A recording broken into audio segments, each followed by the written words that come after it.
আপনাদের গ্লোবাল বাংলা চ্যানেলে। আজকের গুরুত্বপূর্ণ আপডেট হলো, আদালতে আত্মসমর্পণ করে জামিন পেয়েছেন ঢাকাই সিনেমার জনপ্রিয় অভিনেত্রী অপু বিশ্বাস। বিস্তারিত থাকছে এই প্রতিবেদনে। রোববার 13 জুলাই ঢাকার চিফ মেট্রোপলিটন ম্যাজিস্ট্রেট আদালতে আত্মসমর্পণ করে জামিন পান চিত্রনায়িকা অপু বিশ্বাস। এটা ছিল ভাটারা থানায় দায়ের করা একটি হত্যা চেষ্টা মামলার অংশ।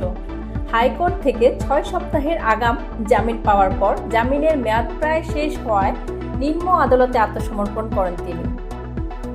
জানা গেছে, 2024 সালের 19 জুলাই বৈষম্য বিরোধী ছাত্র আন্দোলন এর সময় এনামুল হক নামের একজনকে হত্যা চেষ্টার অভিযোগে মামলা করা হয়, যেখানে সাবেক প্রধানমন্ত্রী শেখ হাসিনা সহ 283 জনকে আসামি করা হয়।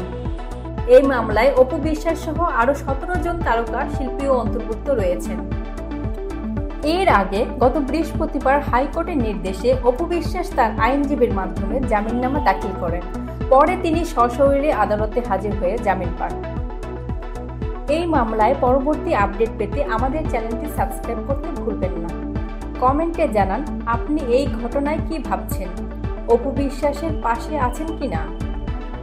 সবচেয়ে দ্রুত ও নির্ভরযোগ্য তারকাদের খবর পেতে সাবস্ক্রাইব করুন আমাদের চ্যানেলটিকে। ধন্যবাদ সবাইকে, ভালো থাকবেন।